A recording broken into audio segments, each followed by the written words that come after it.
যখন কোনো ব্যক্তি তাহাজ্জুদের নামাজ আদায় করে আর তার হাজতের জন্য দোয়া করে, তো নিশ্চয়ই এটা এই কথার ইশারা যে আল্লাহ তাআলা তার উপরে তার রহমত নাজিল করছেন। আমাদের প্রিয় রাসূল সাল্লাল্লাহু আলাইহি সাল্লাম বলেন, আল্লাহ তাআলা বলেন, হে আমার বান্দা, যদি তুমি তোমার অন্তরে আমার ভালোবাসা আর আমার নিকটবর্তী হওয়ার চাওয়া রাখো, তো তাহাজ্জুদের নামাজ আদায় করো, কেননা এটা তোমার কষ্ট লাঘবের মাধ্যম। এই হাদিস এই কথার ইঙ্গিত দেয় যে নামাজে তাহাজ্জুদের তৌফিক পাওয়া আল্লাহর বিশেষ রহমত। আপনি কি কখনো রাতের অন্ধকারে আল্লাহর সামনে ঝুঁকে নিজের সমস্ত চিন্তার সমাধান চেয়েছেন? আপনি কি তাহাজ্জুদের নামাজে এই বিশ্বাসের সাথে দোয়া করেন যে আল্লাহ আপনাকে শুনছেন? কিন্তু তারপরও মনে এই প্রশ্ন আসে যে সত্যিই কি আমার নামাজ কবুল হচ্ছে, অথবা আমার দোয়াগুলোর জবাব দেওয়া হচ্ছে? এই ওয়াসওয়াসা মনে ঘুরতেই থাকে। আর কখনো কখনো বান্দা এই কথাও বোঝে। মনে রাখুন, আল্লাহ সেই সত্তা যে কাউকে হতাশ করে না। যখন বান্দা রাতের অন্ধকারে শুধুমাত্র আল্লাহর জন্যে ওঠে আর তার সামনে নিজের হাজত পেশ করে, তো নিশ্চয়ই সেই সময় বিশেষ হয়। কিন্তু এই প্রশ্ন তারপরও অন্তরে আসে যে আমার দোয়াগুলো কি কবুল হচ্ছে? আজ আমি আপনাদেরকে বলবো যে কিভাবে আপনি এই সন্দেহ থেকে বের হতে পারবেন, আর কিভাবে আপনি এই কথায় বিশ্বাস করতে পারবেন যে আল্লাহ আপনার দোয়াগুলোকে শুনছেন। যদি আপনি আপনার দোয়াগুলোই অটল থাকেন, অন্তরের গভীর থেকে আল্লাহর কাছে চাইছেন, তো কিছু নিশানি এমন আছে যা আপনাকে বিশ্বাস দিবে যে আল্লাহ আপনার দোয়াগুলোকে কবুলিয়তের মোহর লাগিয়েছেন। এই নিশানিগুলো আপনার অন্তর বদলাতে পারে আর আপনার ইবাদতকে একটা নতুন রং দিতে পারে।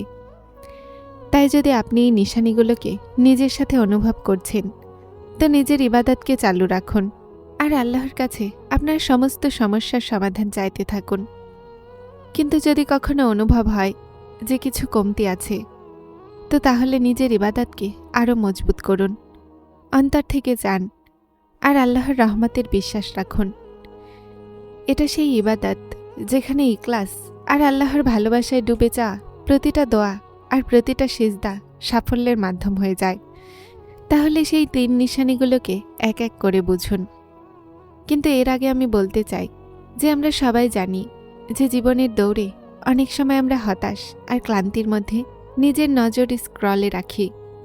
আমরা সোশ্যাল মিডিয়াতে এমন ভিডিওস দেখি যা আমাদেরকে আল্লাহর ইবাদত, নামাজ, তাহাজ্জুদ আর অন্তরকে নরম করে দেয়।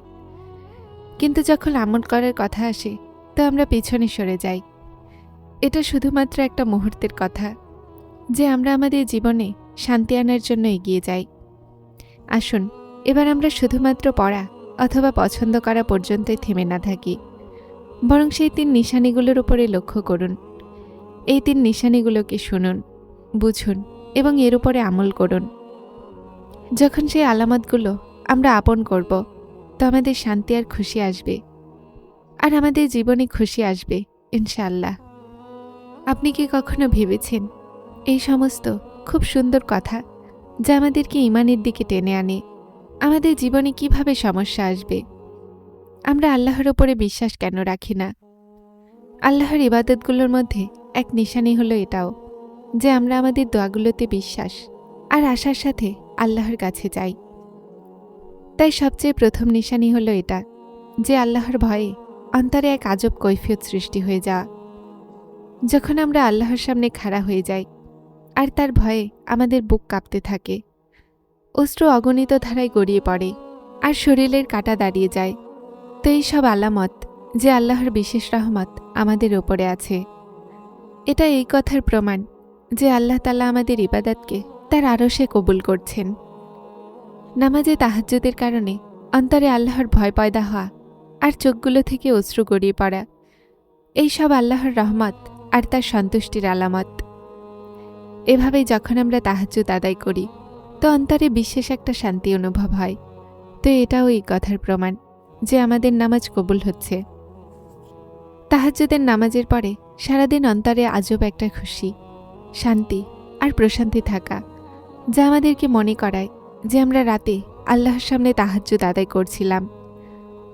আমাদের প্রিয় রাসূল সাল্লাল্লাহু আলাইহি সাল্লাম বলেছেন, যখন বান্দা নিজের রবের সামনে দাঁড়ায়, তো আল্লাহ তাআলা তার দিকে মনোযোগ দেন। আর যখন বান্দা আহাজারি করে, আল্লাহ তাআলা তার আহাজারিকে শোনেন। এই হাদিস এই কথার প্রমাণ যে যখন আমরা আল্লাহ তাআলার সামনে আশা আর ভয়ের সাথে হাজির হই, তো আল্লাহ তাআলা আমাদের দোয়াগুলোকে শোনেন। আর এই অনুভূতি হঠাৎ মনে একটা কৈফিয়ত তৈরি করে। সেই কৈফিয়তের মাধ্যমে আমাদের আল্লাহর রহমত অনুভব হয়। আসুন এখন দ্বিতীয় নিশানির দিকে আগাই। যখন আল্লাহ তাআলা কোনো বান্দার উপরে রহমত আর দয়া বর্ষণ করেন, তো একটা গুরুত্বপূর্ণ আলামত হলো এটা যে বান্দা নামাজে তাহাজ্জুদ পড়ার তৌফিক পেয়ে যায়। এই আলামত এই কথার প্রমাণ যে আল্লাহ সেই বান্দাকে ভালোবাসেন আর তাকে তার নিকটবর্তী করতে চায়। তাহাজ্জুদ পড়ার তৌফিক পেয়ে যাওয়া কোনো সাধারণ কথা নয়। এটা আল্লাহর বিশেষ নিয়ামত, যা শুধুমাত্র সেই বান্দাদেরকে দান করা হয় যাদের উপরে তিনি রাজি হন। নামাজে তাহাজ্জুদের তৌফিক পাওয়া এই কথার প্রমাণ যে আল্লাহ আপনাকে তার নিকটে ডাকতে চান। এটা আল্লাহর দয়া এবং রহমত নাজিলের লক্ষণ যে তিনি আপনাকে রাতের সেই সময়ে তার সামনে দাঁড়ানোর তৌফিক দিচ্ছেন।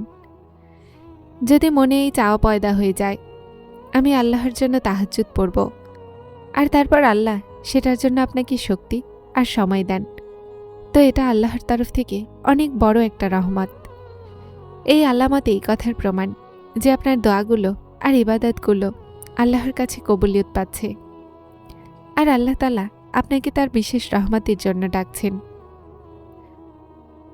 যারা চ্যানেলটিতে নতুন এসেছেন তারা স্পিরিচুয়াল কোড চ্যানেলটিকে সাবস্ক্রাইব করে আমার সাথে থাকুন। আসসালামু আলাইকুম।